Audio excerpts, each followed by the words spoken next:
Antes de empezar, desde Chispa TV queremos posicionarnos en contra de la guerra en el Medio Oriente y en solidaridad con nuestros hermanos palestinos y libaneses que el día de hoy se encuentran entre las víctimas más numerosas de esta guerra.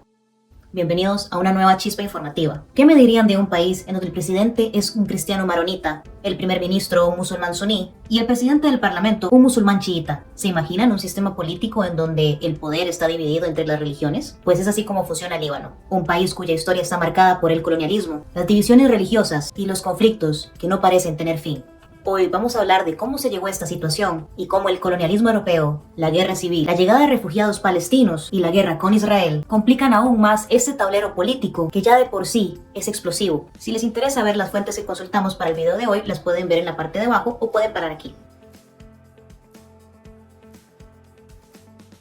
Gran parte de los problemas comenzaron tras la Primera Guerra Mundial y la caída del Imperio Otomano. En este momento las potencias europeas decidieron dividirse el Medio Oriente, cual si fuera un pastel. Francia terminó por quedarse con lo que hoy conocemos como Líbano y Siria. Pero aquí está el truco. Francia quería un aliado fuerte en la región y lo encontró en la comunidad cristiana maronita. Así que en 1920 privilegiaron a esta comunidad agrandando el territorio que pertenecía al Líbano, agregando así zonas en donde habitaban grupos de otras religiones como musulmanes. Los cristianos eran vistos dentro de este orden colonial como privilegiados frente a las otras religiones, las cuales se sentían marginadas. Sin embargo, para consolidar también el poder político cristiano en el país, Francia impulsó un sistema político basado en la religión, conocido como el Pacto Nacional de 1943. ¿Y qué significa esto? Pues que cada puesto político debía ser designado a una persona con una religión en específico. El presidente siempre debía ser un cristiano maronita, el primer ministro un musulmán suní y el presidente del parlamento un musulmán chiita. Además, se repartieron los escaños del parlamento con una proporción de 6 cristianos por cada 5 musulmanes, usando como guía un censo de 1932, cuando los cristianos aún eran la mayoría. Pero con el tiempo, esta proporción cambió drásticamente en favor de los musulmanes, generando tensiones que solo estaban esperando estallar. Durante la década de 1950 y 1960, Beirut, la capital del Líbano, era conocida como la Suiza del Medio Oriente. Era un centro financiero y cultural donde las religiones parecían coexistir, al menos en la superficie, pero en el fondo, el descontento crecía. Un punto determinante fue la creación del Estado de Israel en 1948. Miles de palestinos refugiados empezaron a llegar por oleadas al Líbano, aumentando drásticamente la población musulmana y alterando el frágil equilibrio que se conservaba anteriormente. Estos refugiados no solamente significaron un problema demográfico para el Líbano, sino también un problema político, al traer consigo su conflicto.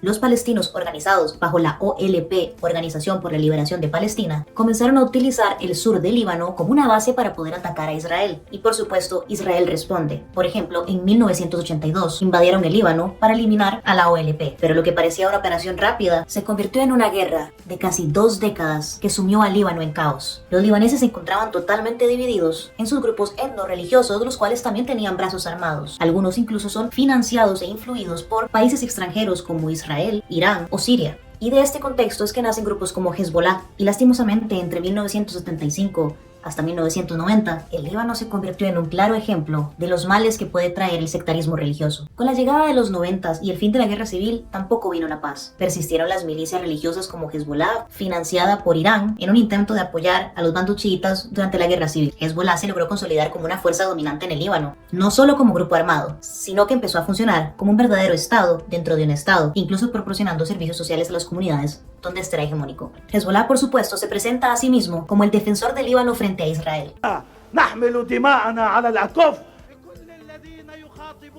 Tras la retirada israelí del Líbano en el 2000 y tras el retroceso de Israel en el 2006 por los esfuerzos de Hezbollah, la popularidad de este grupo se disparó, especialmente entre la población chií. Pero esto solo aumentó las tensiones con otras comunidades religiosas, especialmente los cristianos y suníes, que veían en Hezbollah como una herramienta de Irán para desestabilizar el país en favor de los musulmanes chiíes. A pesar de que hay datos que nos confirman de que Israel financió Hezbollah en su intento de financiar milicias opositoras a la OLP, no debemos olvidar tampoco que Israel hoy en día ve en Hezbollah como una amenaza existencial y ha respondido con ataques y bombardeos cada vez que la situación se sale de control, como los ataques recientes que hemos visto, desde bombas en los Vipers hasta el asesinato de importantes figuras de Hezbollah como el mismísimo Nasrallah. أساطيلكم في البحر الأبيض المتوسط هذه لا تخيفنا ولم تخفنا في يوم من الأيام. Hoy, el Líbano no solo sufre divisiones internas, sino que está atrapado en una crisis económica devastadora. El país sigue dividido políticamente y su frágil sistema confesional parece solo agravar la situación. Sin embargo, cualquier intento de reforma es rápidamente bloqueado por los intereses de cada grupo religioso. Y por supuesto, la corrupción es rampante. La influencia de Irán, Israel y las potencias occidentales parecen hacer más difícil resolver el conflicto. Mientras tanto, parece que Hezbollah sigue fortaleciéndose, aunque veremos lo que pasa después de los últimos atentados. Debemos recordar que el interés de Israel en el Líbano no solamente son intereses geopolíticos, sino que también le interesan los recursos hídricos del Líbano. Por lo tanto, sus ataques no solamente son defensivos, sino que son depredativos de los recursos naturales del país. Porque además tenemos que recordar que es una zona muy árida, etc. El Líbano es un país de apenas 10.000 kilómetros cuadrados y ha sido campo de batalla de conflictos interregionales desde hace más de 100 años. Las líneas divisorias del colonialismo francés, las invasiones israelíes y por supuesto la influencia de Irán y Siria han dejado cicatrices profundas en el tejido social de este país. Y en lugar de ser la Suiza del Medio Oriente, hoy en día el Líbano se ha convertido en un país que sufre las consecuencias del sectarismo y la intervención extranjera imperialista en esa región. Hey, si te gustó este video, dale like, seguinos en redes sociales, comparte este video y activa la campanita. Deja un comentario lo que te pareció el video y nos vemos la próxima.